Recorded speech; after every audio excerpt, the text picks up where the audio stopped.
आणि एकीकडे शिवसेना भाजपमधला सुप्त संघर्ष काही शमत नाहीये, कारण काल संजय राऊतांनी भाजपच्या स्थानिक स्वराज्य संस्थांमधल्या निवडणुकीविषयी सगळ्या विजयाविषयी प्रतिकूल मत व्यक्त केलं असताना मुख्यमंत्र्यांनी त्याला उत्तर दिलंय. मी उद्धव ठाकरेंशी बोलतो, संजय राऊतांशी नाही, असा टोलाच मुख्यमंत्री फडणवीसांनी हाणलेला आहे. सरकारी यंत्रणांच्या वापरावर संजय राऊत यांनी केलेल्या टीकेवर मुख्यमंत्र्यांनी प्रत्युत्तर दिलंय.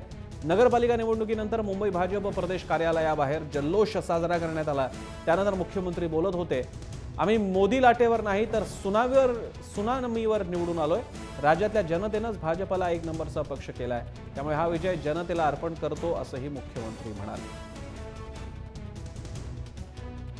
या निवडणुका संपूर्ण महाराष्ट्रात असल्यामुळे एक प्रकारचं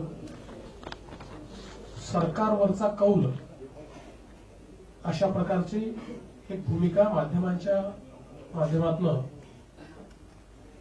त्याला देण्यात आली होती. आणि मला असं वाटतं की तो एक अतिशय सकारात्मक कौल हा जनतेनं याकरता आम्हाला दिला. नगराध्यक्ष आणि नगर परिषदेतील विजयी उमेदवारांनी शिवसेना पक्षप्रमुख उद्धव ठाकरेंची मातोश्रीवर भेट घेतली आहे. 25 जागांवर शिवसेनेचे नगराध्यक्ष निवडून आले, तर 16 नगरपालिकांमध्ये सेनेला बहुमत मिळालंय. काही ठिकाणी स्थानिक आघाड्यांची युती केल्यानं भाजपला यश मिळालं, अशी टीका उद्धव ठाकरेंनी यावेळी केली. आमच्याकडून आश्वासनांची खैरात केली गेली नव्हती, किंबहुना खोटी आश्वासनं दिली नाही, तरी भरघोस यश आमच्या पदरात टाकलं, असंही ठाकरेंनी यावेळी म्हटलं. आता एकही सभा कुठेही घेतली नाही आणि ती मी मुद्दामून ठरवून घेतली नव्हती. याचं कारण असं की सच्चा आणि निष्ठावान शिवसैनिक काय असतो, त्याची ताकद काय असते, हे एकदा सगळ्यांना मला दाखवायचं होतं. युती आवश्यक आहे की नाही?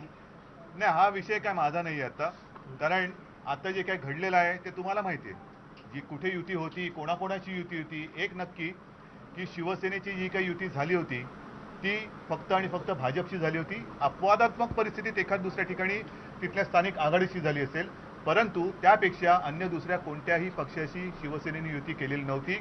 हे सगळं यश, सगळं श्रेय हे शिवसैनिकांचं आहे.